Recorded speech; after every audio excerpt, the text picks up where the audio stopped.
감사라는 제목으로 하나님 말씀 같이 나누겠습니다. 매년 우리가 맥주 감사 주일을 보냅니다.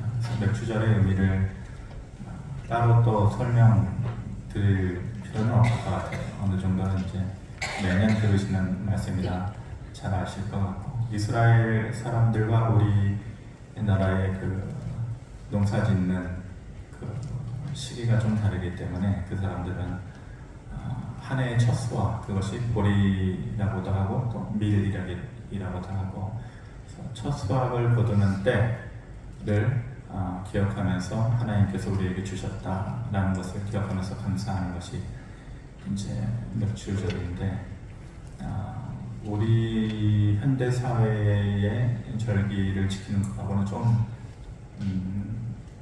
괴리감이 있죠. 그래서 우리는 그것을 좀 재해석해서 한 해의 절반을 지낸 것에 대해서, 또 그동안에 하나님 함께 하시고 도우신 것에 대해서 감사하는 절기다, 이렇게 생각하는 것이, 그렇게 적용하는 것이 아마 옳을 것 같습니다.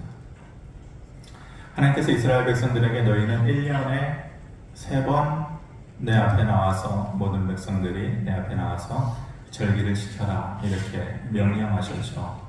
너희가 아무리 삶이 고단하고 힘들다 할지라도, 또 삶이 너희에게 주는 그 피곤함이 깊다 할지라도 그래도 내 앞에 나와라. 그래서 3번 이스라엘 사람들, 남자들은 하나님 앞에 나와서야 됩니다. 그것이 유월절, 그리고 오늘 우리가 지키는 맥주절, 그리고 수장절. 맥주절은 오순절이라고도 하고 또 칠칠절이라고도 하고, 또 수장절은 초막절이라고도 하고 장막절이라고도 하고, 그렇게 3번 하나님 앞에 나와서 너희가 나를 기억하라, 이렇게 말씀하시죠. 지금이나 그때 사람들이나 삶을 살아가는 모습은 별반 다를 것이 없을 거예요. 빌딩이 있고 그때는 광야 시대고 이런 차이점은 있겠지만은, 삶이 고단하고 또 지치는 삶이라는 것은 그때나 지금이나 또 어느 때나 앞으로도 그럴 것이고, 그것은 똑같은 50보 100보일 거예요.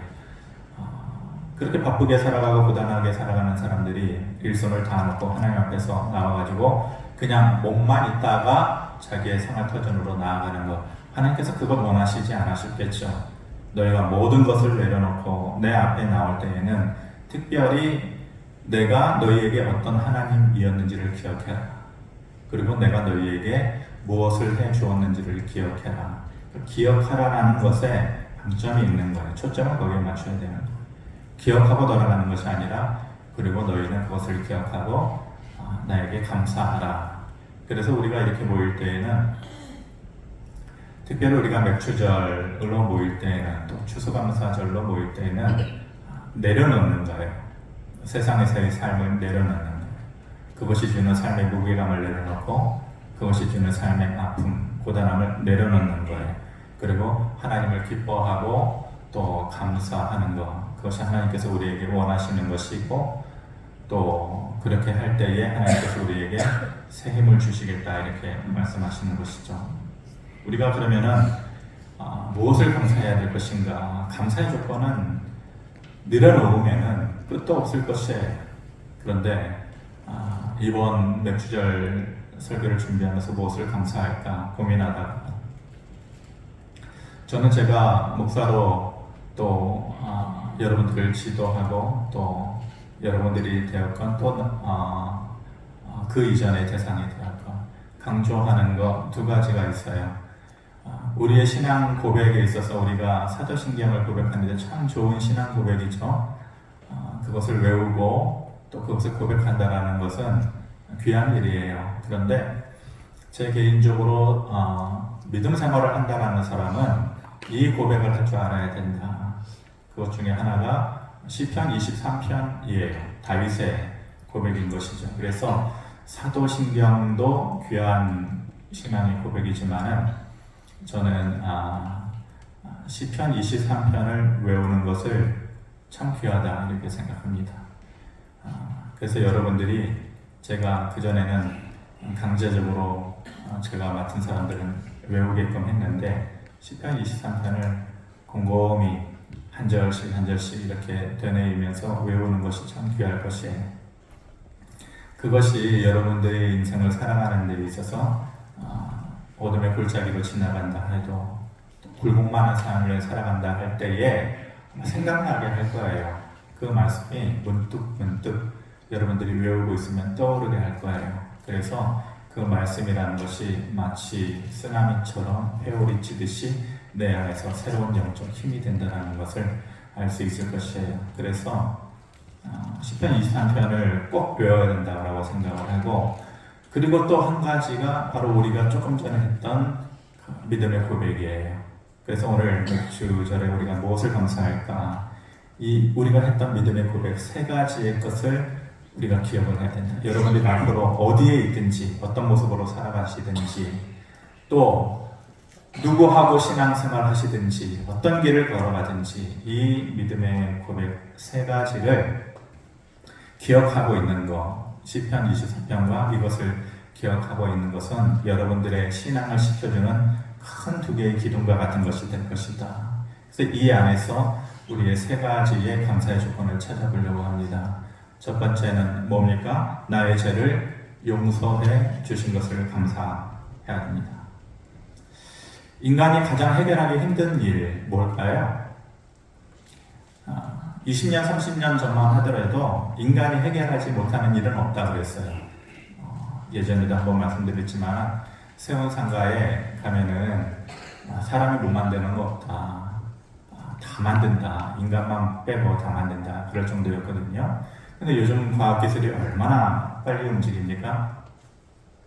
변하고 또 급속도로 달라지죠. 제가 별도로 수요일이나 이럴 때는 자주 말씀드렸지만 앞으로는 100년 동안에 경험하는 일들을 이제는 1년 안에도 경험할 수 있다.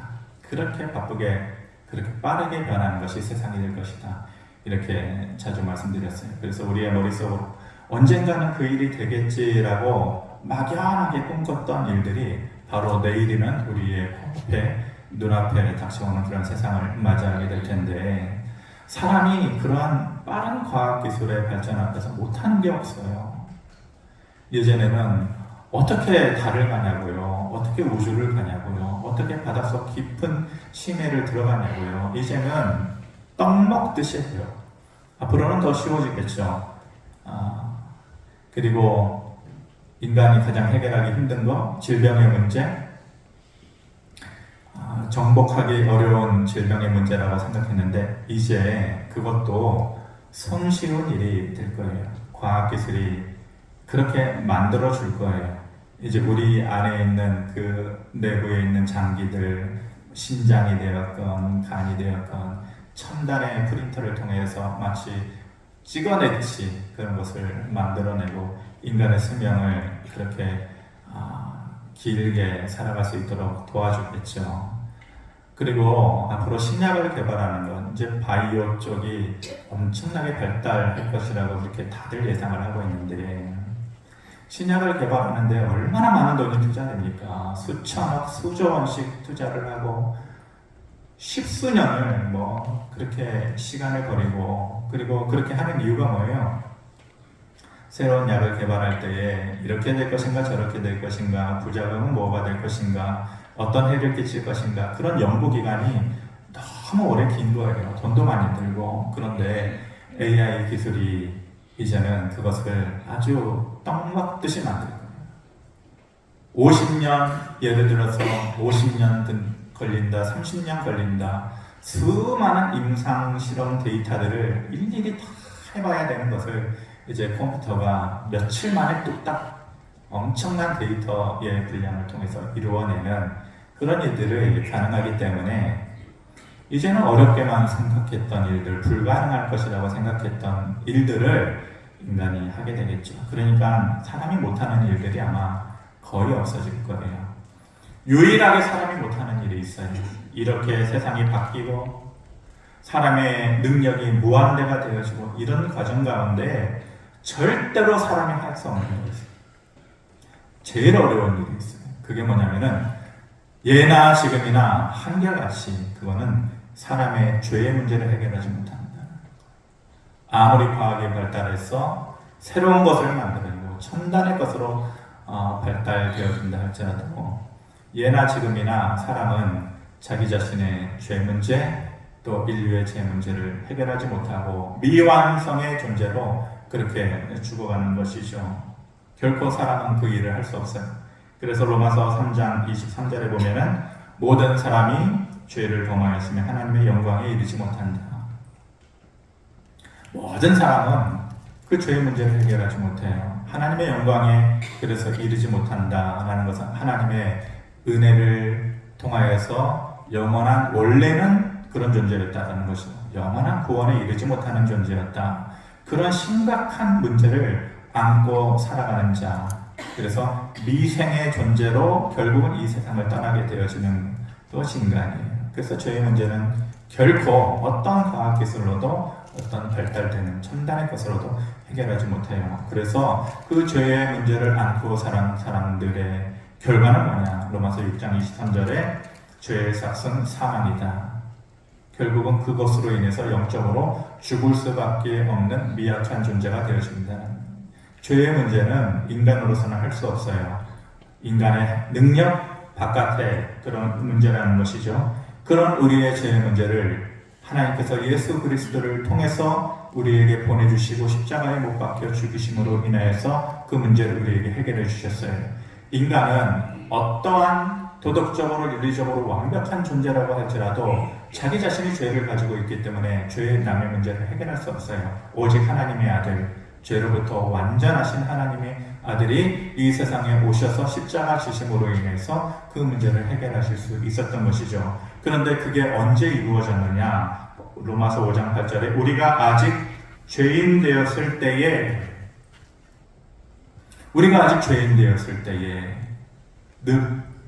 즉 우리가 우리 자신의 모습을 봤을 때 부끄러운 자였을 때에 그리고 결코 자격이 없었을 때에 그런 우리의 연약한 모습 가운데 있을 때에 그리스도를 우리에게 주심으로 대신 죽이심으로 하나님께서 우리를 향한 자기의 사랑을 확증하셨다. 하나님께서 우리의 능력으로는 절대로 할 수 없는 일을 그의 아들 독생자를 우리에게 보내주심으로 인해서 그 문제를 해결해 주셨다는 것이 그 일을 위해서 아끼지 않고 독생자를 우리에게 보내주셨는데 로마서 8장 32절에 보면은 자기 아들을 아끼지 아니하시고 모든 사람을 위하여 내주신 이가 어찌 그 아들과 함께 모든 것을 우리에게 주시지 않겠느냐. 가장 아끼는 독생자를 우리에게 주신 그 하나님 아버지의 마음이 가장 아끼는 것을 주셨는데 그 외에 모든 것을 주시지 않겠느냐. 그 외에 모든 것을 주시지 않는다면 가장 아끼는 독생자를 주신 것에 대한 의미가 없어지는 것이죠. 가치가 없어지는 것이죠. 가장 아끼는 독생자를 우리에게 주셨어요. 그로 인해서 우리가 할 수 없는 일을 해결해 주셨어요. 플러스 알파. 그러니까 우리로서는 할 수 없는 일을 해결해 주셨기 때문에 가장 아끼는 독생자 그 이상의 그 모든 우리의 능력 바깥의 일들도 하나님께서 너희를 위해서 해 주실 것이다 라는 것이 하나님께서 우리에게 주시는 메시지인 것이죠.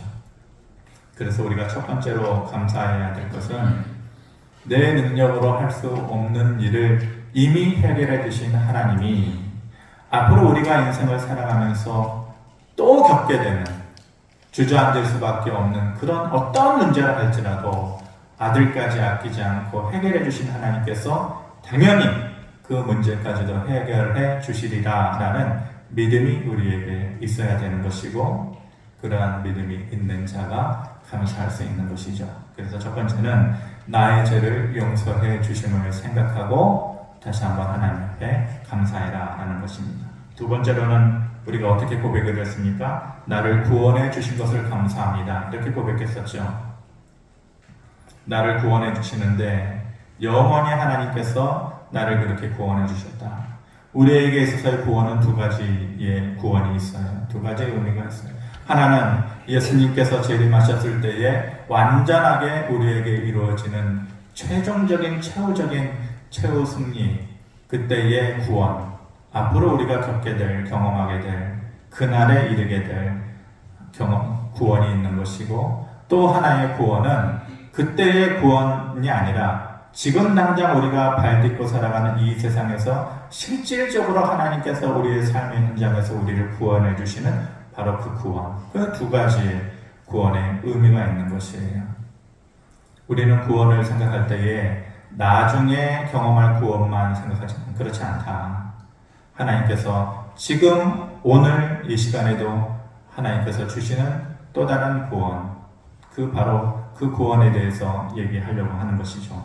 요셉이 창세기 50장 20절에 보면 이렇게 얘기합니다. 당신들은 나를 해하려 하였으나 하나님은 그것을 선으로 바꾸사 오늘과 같이 많은 백성의 생명을 구원하게 하시려 하셨다. 이렇게 말씀합니다.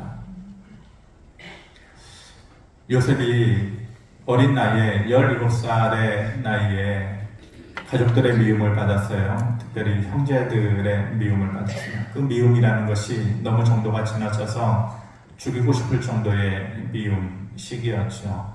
그래서 그를 웅덩이에 집어넣고 죽이려고 했다가 애굽에 이제 종으로 팔려가게 되죠. 그 어린 나이에 수많은 일들을 겪었어요.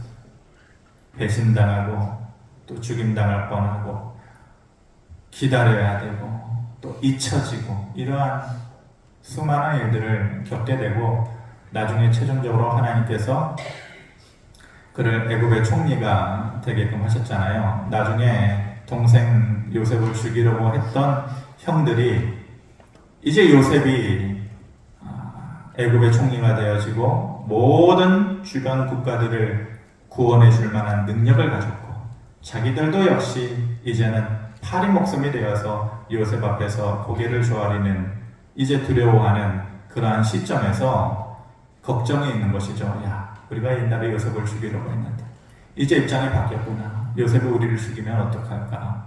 그런 두려움이 있을 때에 요셉이 뭐라 그래요? 걱정하지 말라고 그랬죠. 당신들은 나를 해하려고 하였지만 죽이려고 하였지만 그 모든 잘못된 과정, 두려움의 상황들을 하나님께서 뭘로 바꾸셨다? 선으로 바꾸셨다.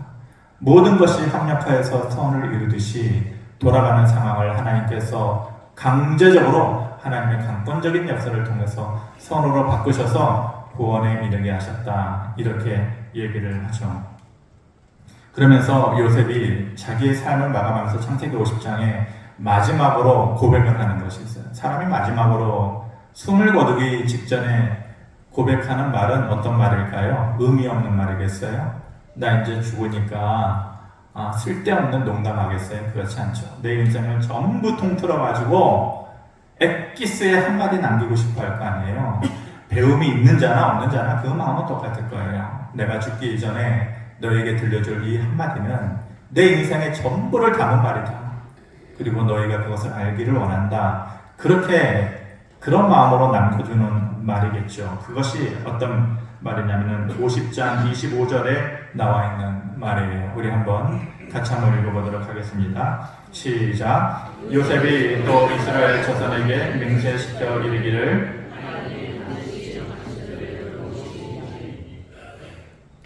아멘. 뭐라고 얘기합니까? 창세기 제일 끝 마무리할 즈음에 요셉이 그 남은 자들에게 얘기하기를 나 이제 죽는다. 모든 사람이 이렇게 가는 거다.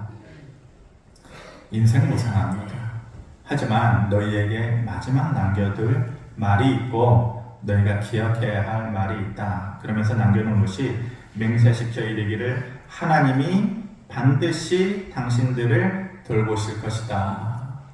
나는 이렇게 가지만은 살아계신 하나님께서 너희가 어디를 가든지 반드시 너희를 인도하실 것이다. 구원하실 것이다. 이 말을 남기는 거죠. 그래서 제가 새벽 예배 때에 드렸던 말씀인데 우리가 가져야 되는 요셉이 마지막에 우리에게 너희가 신앙생활하면서 무기처럼 장착해야 되는 것이 이거다라고 얘기하는 것이 바로 반드시예요. 하나님께서 너희를 돌보실 것이다. 그런데 그 돌보심이 아니라 반드시 돌보실 것이다. 나는 이렇게 가지만은 내 인생의 고비고비마다 순간순간마다 하나님은 반드시 나와 함께 하셨다. 옛날 성경에는 뭐라 그랬어요? 정령 이런 표현을 했었죠. 반드시 나와 함께 하실 것이다. 그래서 요셉은 너희가 감사할 수 있기 위해서는 너희의 마음 안에, 믿음 안에 이 말을 심어놔야 된다. 그게 뭐냐면은 반드시예요. 그래서 우리가 가져야 되는 믿음이 뭐냐면은 반드시 믿음, 반드시 신앙. 그냥 믿는 사람도 있고, 이 반드시를 꼭 집어넣어서 믿는 사람이 있고, 그 사람의 삶의 내용과 믿음의 차이는 엄청나게 커질 것이에요. 그래서 히브리서 11장 6절에도 얘기하고 있고, 시편 23편 6절에도 얘기하고, 공통적인 것은 6절이네요. 6절. 히브리서 11장도 6절이고, 시편 23편도 6절이고, 거기에 보면은 뭐라고 합니까? 믿음이 없이는 하나님을 기쁘시게 하지 못하나니 하나님께 나아가는 자는 그가 계신 곳과 그가 상 주시는 이심을, 이게 아니에요. 하나님께 나아가는 자는 믿음이 없이는 하나님을 기쁘시게 못하는데, 하나님께서 기뻐하시는 그 믿음이라는 것이 뭐냐? 그 앞에 나아가는 자는 반드시 그가 계신 것과, 우리가 인생을 살면서 수많은 일을 겪게 되고 누군가의 도움이 필요하고 절실하고, 근데 그것이 사람이 못해줘요. 그런데 그럴 때 우리가 하나님을 기억하게 될 때 하나님께서 계실까 안 계실까, 도우실까 안 도우실까, 내 얘기를 들으실까 안 들으실까, 그게 아니라 반드시 그가 계신 것과 요셉이 얘기한 것처럼 반드시 그가 너를 도우시리라. 이 믿음이 우리에게 필요한 것입니다. 시편 23편 6절에도 뭐라고 얘기합니까? 내 평생의 선하심과 인자하심이 나를 따르리니 내가 여호와의 집에 영원히 거하리로다. 이게 아니고 내 평생의 선하심과 인자하심이 반드시 나를 따르리니, 그게 다윗의 믿음인 거예요. 그게 요셉의 믿음이고 다윗의 믿음인 거예요. 그래서 하나님께서 기뻐하시는 자는 그 뭐냐? 반드시 내가 있는 것과 반드시 내가 너를 구원할 것을 믿는 자, 그런 자를 향하여서 하나님의 눈길이 가는 거예요. 그래서 우리가 앞으로 이루어질 그 구원을 꿈꾸면서, 또 지금 우리가 발딛고 살아가는 이 현재의 시간, 실질적인 하나님의 도우심과 구원을 주실 것을 어떻게 해야 된다? 반드시 믿는 것. 요셉의 믿음처럼, 다윗의 믿음처럼. 그럴 때에 우리가 하나님을 더욱더 가까이 나아갈 수 있을 것이고, 하나님의 은혜가 구체적으로 더욱더 우리 안에 펼쳐지게 되는 것이죠. 마지막으로 우리가 무엇을 기억하면서 감사해야 됩니까? 믿음의 복을 세 번째 것, 변함없이 나를 사랑해 주시는 것을 기억하고 감사하자. 로마서 8장 37절에 그러나 이 모든 일에 우리를 사랑하시는 일로 말미암아 우리가 넉넉히 이기느니라. 그러나 이 모든 일에라는 것이 뭐냐면, 이 모든 일에 저나 여러분들이 겪게 되는 수많은 일들, 슬픈 일들, 고통의 일들, 외로운 일들, 괴로운 일들, 이 모든 일이 있지만, 그렇지만 우리를 사랑하시는 이로 말미암아 우리는 넉넉히 이긴다는 거예요. 우리가 인생을 겪어가면서 겪는 일들이, 예를 들어서 49회, 100이라고 했을 때에 49회, 그런데 하나님께서 최소한 우리에게 주시는 그 사랑과 능력의 크기는 50일이 최소한의 49대 51 넉넉히 이길 수 있는, 근데 그것이 49와 50일이 아니라 넉넉하게끔 하나님께서 우리를 향하여서 사랑을 베푸신 것, 능력을 베푸신다는 것이죠. 그런데 하나님께서 우리를 향해서 베푸시는 그 사랑은 결코 흔들림이 없는 것이다. 38절, 39절 우리 한번 같이 읽어보겠습니다. 시작. 내가 확신하노니 사망이나 생명이나 천사들이나 권세자들이나 현재일이나 장래일이나 능력이나 높음이나 깊음이나 다른 어떤 피조물이라도 우리를 우리 주 그리스도 예수 안에 있는 하나님의 사랑에서 끊을 수 없으리라. 아멘. 아무리 어려운 일이 너희의 삶을 후벼파고 뒤흔들어 놓는다 할지라도, 그것이 권세자들이 되었건 높은 것이 되었건 능력 있는 것이 되었건 사망과 관련된 일이 되었건 결코 우리를 향한 그리스도 예수의 사랑에서 끊을 수 없다. 그 하나님의 사랑은 결코 그렇게 나약한 것이 아니고 그 하나님의 사랑은 큰 것이다. 그리고 변함없는 것이다. 그 하나님의 사랑이 우리를 늘 향하고 있다. 그러니 그 사실을 기억하고 감사해라. 변함없이 사랑해 주심을 기억하고 감사해라 라고 말씀하시는 것입니다. 지난 주간에 친구 아버님 장례식이 있었어요. 우리가 흔히 얘기하는 불알 친구, 오래된, 자주 만나지 않아도 오래간만에 만나도 옛날 친구 느낌을 그대로 가질 수 있는. 또 오래간만에 장례식장에 갔더니 옛날 친구들 다 모였잖아요. 동네 친구들. 너무너무 반가웠어요. 가기 전까지는 고민도 되고 이런저런 생각도 되고 하는데 가서 막상 보니까 친구는 참 좋다. 저같이 친구가 없는 사람들은 더 느끼는 것 같아요. 그래서 시간을 오래 거기서 얘기하면서 뭘 느꼈냐면은 거기가 이제 저희 모교회 있는 쪽이거든요. 모교회가 이제 박수동에 있고 그 장례식장은 을지로였는데 제가 그걸 느꼈어요. 한참 얘기하고 있는데 이제 교회 얘기가 나왔어요. 그러니까 옛날 얘기, 교회 얘기, 옛날에 교회에서 했던 얘기, 중고등학교 때 했던 얘기, 뭐 수련회 갔던 얘기, 무슨 얘기 그런 얘기를 쭉 하는데 그 친구들 중에 모교회를 끊임없이 다니면서 그 교회에 남아있는 친구가 딱 한 명 있어요.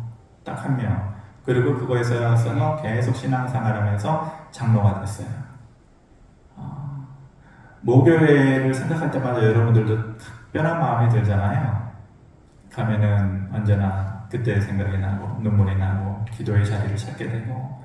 그런데 한참 얘기하는데 가슴이 뭉클해지면서 그 친구가 너무 고맙더라고요. 언제가 나도 시간이 아무리 지나도 갔는데 그 친구가 그 자리에 교회를 지키고 있다라는 생각을 하면 너무 고마운 거죠. 그래서 삶의 모양이 어떻든지 간에 변함없이 그 자리를 계속 지켜주는 그 친구가 참 고맙다. 그런 생각을 했는데 하물며 사람도 변함없이 그 자리에 있어주는 게 참 고마운데 하물며 우리를 향한 하나님의 사랑 결코 변하지 않는 것이다. 결코 사라지지 않고 결코 식어지지 않는 것이다. 그렇기 때문에 그 하나님의 변함없는 사랑을 기억하고 감사할 수 있어야 된다. 제가 친구들 앞에 가면은요, 대학 친구들을 만나던, 옛날 친구들을 만나던 목사 서정기로 결코 그들 앞에 나아가지 않습니다. 옆에서 누가 보고 야 목사가 왜 그래? 전도해야지 그러겠지만은 저는 결코 그런 모습으로 나가지 않아요. 그리고 거들먹거리지 않아요. 목사네 뭐네 결코 그렇지 않아요. 그냥 옛날에 성도 빼고 서종기도 아니고 그냥 종기로 나아가는 거죠. 거들먹거리지 않아요. 최대한 내가 변하지 않았다는 것을 애써서 느껴지게끔 하려고 노력을 해요. 물론 그렇게 애쓰는 노력이 의미가 있냐 그렇게 말할 수도 있겠지만 저는 그래요. 그래서 만날 때마다 나 옛날 그대로야. 변하지 않았어. 목사가 돼도 그냥 옛날 종기야. 이거를 얘기해 주려고 무언으로 얘기해 주려고 엄청 노력을 하죠.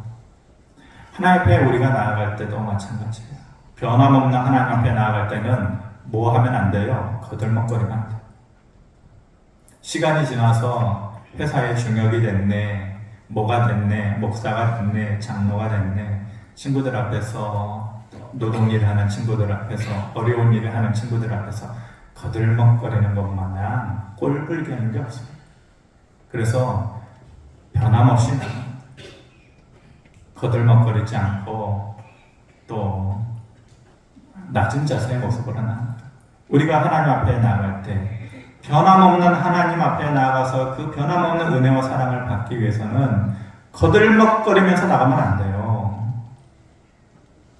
늘 낮은 자세로 겸손함으로 내 자신을 향한 부끄러움으로 그렇게 나아가야 돼. 변함없는 하나님 앞에 나아갈 때에 그래야 우리가 하나님의 은혜를 받을 수 있는 것이죠. 부모는 자식이 못생겼다고 또 연약하다고 능력이 없다고 외면하고 멀리하고 버리지 않아요. 이 부모의 사랑이잖아요. 하나님의 사랑은 그보다도 더한 사랑으로 독생자를 아끼지 않고 우리에게 보내주셨다는 사랑이다. 하나님의 사랑은 결코 식어지거나 작아지지 않는다. 그 변함없는 하나님의 사랑을 너희가 깨닫고 감사해야 된다. 이 세 가지의 것을 우리가 기억하고 또 감사할 수 있게 되기를 바랍니다. 제가 교회에 이제 부임하고 나서 한 3년, 2년 그때의 외로운 밤을 한 3년 정도를 보냈었어요.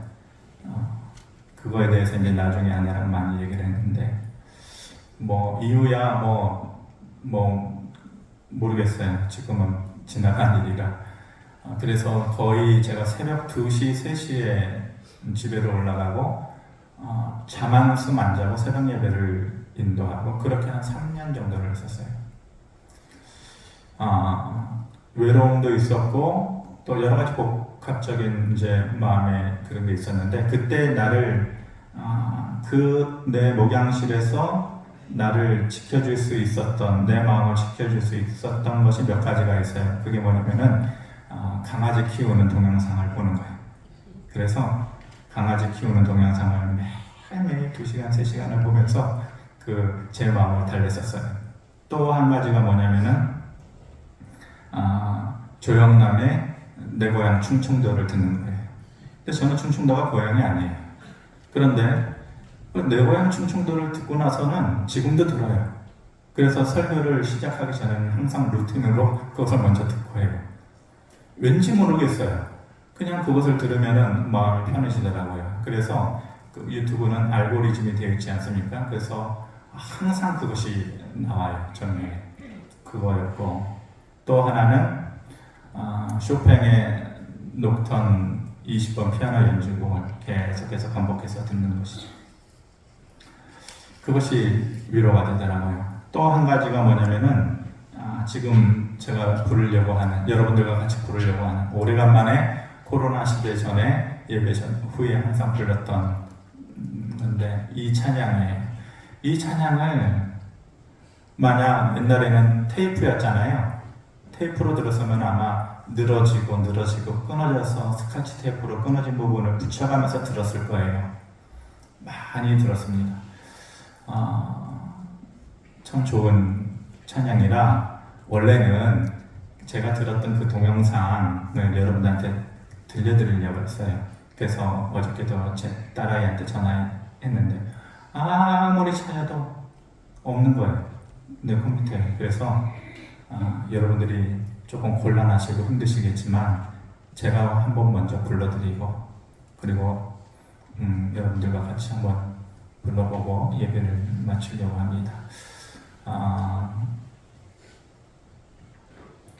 하나님께서 우리의 아버지 되신다라는 것에 대해서 느낌을 가지고 이 찬양을 여러분들이 들으시고 또 함께 불러봤으면 좋겠습니다.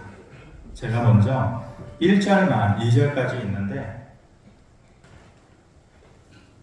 1절만 부르고 저와 여러분들이 1절만 또 같이 한번 불러보고 후렴 부분 반복해서 한번 불러보고 이렇게 하겠습니다. 제가 먼저 불러보겠습니다.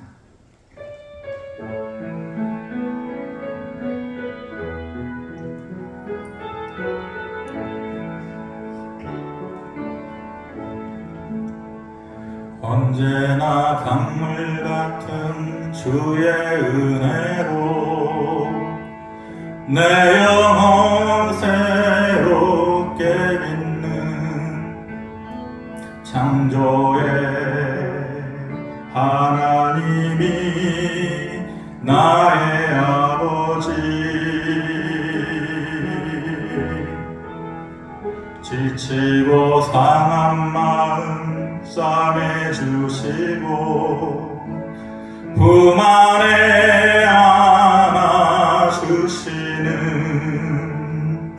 위로의 하나님이 나의 아버지 신실하신 하나님이 나의 아버지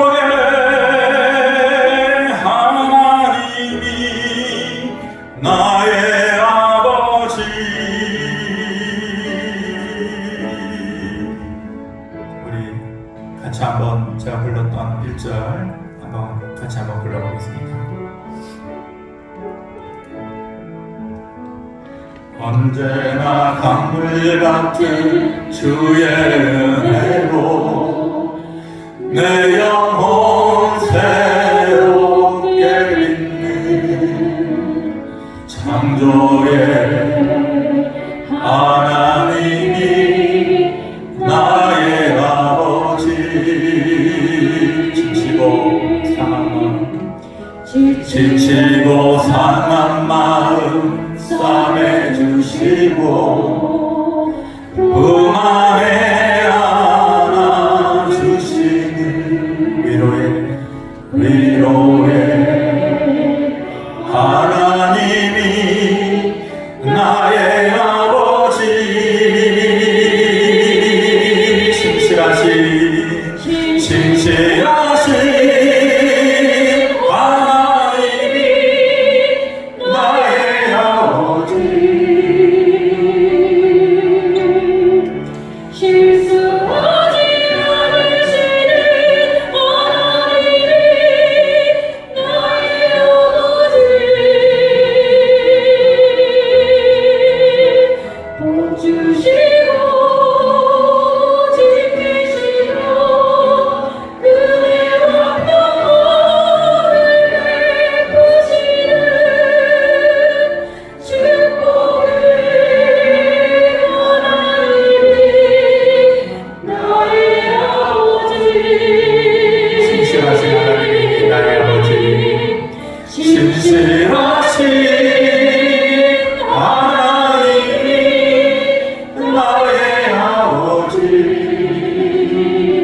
나의 죄를 용서해 주셔서 감사하고 나를 구원해 주셔서 감사합니다. 부끄럽고 연약한 우리들을 변함없이 사랑해 주셔서 감사합니다. 예수님의 이름으로 기도합니다. 아멘.